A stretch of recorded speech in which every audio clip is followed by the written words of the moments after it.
Les concentrateurs d'oxygène sont un outil important pour extraire l'oxygène de l'environnement pour le traitement et le soutien des personnes atteintes de maladies pulmonaires dans les établissements médicaux, les hôpitaux, les centres de santé ou à domicile.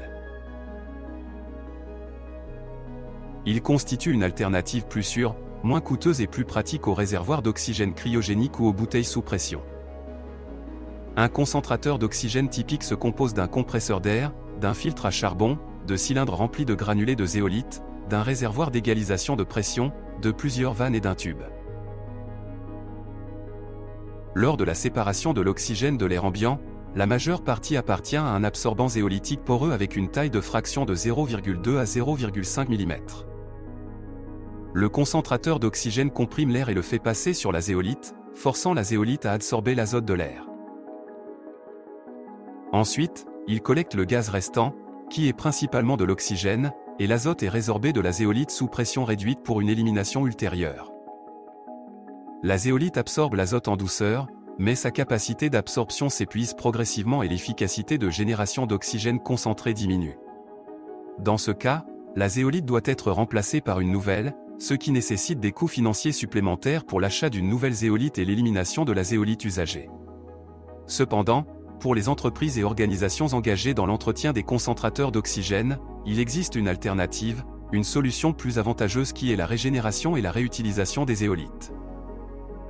Globecor a développé une technologie de régénération de zéolite finement dispersée dans des concentrateurs d'oxygène qui est mise en œuvre dans l'armoire de séchage SSC. Cette unité fonctionne comme suit. L'ensemble du volume de zéolite est réparti dans 10 brassereaux, chacun étant placé dans sa cellule individuelle de la chambre opératoire. La température requise à l'intérieur des chambres est assurée au moyen d'un compresseur basse pression et son uniformité dans tout le volume est assurée par le fonctionnement d'une soufflante. Il suffit à l'opérateur de sélectionner le mode de fonctionnement requis. Lorsque la température réglée est atteinte, la minuterie commence à décompter le temps d'exposition après quoi le chauffage est désactivé. Pendant le chauffage, les pores de la zéolite se dilatent et subissent un nettoyage, ce qui signifie que la capacité d'absorption du sorbant est récupérée. Une fois la zéolite refroidie, elle peut être utilisée dans des bouteilles de concentrateurs d'oxygène.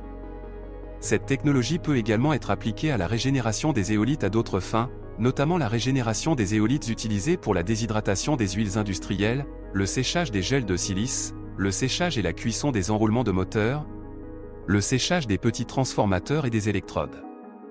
L'utilisation de la technologie de régénération de zéolite Globecor permet de réduire les coûts associés à l'entretien des concentrateurs d'oxygène en économisant de l'argent sur l'achat de nouvelles zéolites et l'élimination de celles-ci, d'améliorer la fiabilité opérationnelle des concentrateurs d'oxygène et d'atténuer la pollution de l'environnement. Et comment résolvez-vous le problème de la zéolite usée dans les concentrateurs d'oxygène? Laissez votre avis dans les commentaires. Plus d'informations sur le procédé de régénération des zéolites et les équipements pour sa mise en œuvre sont disponibles sur notre site internet www.globecor.com.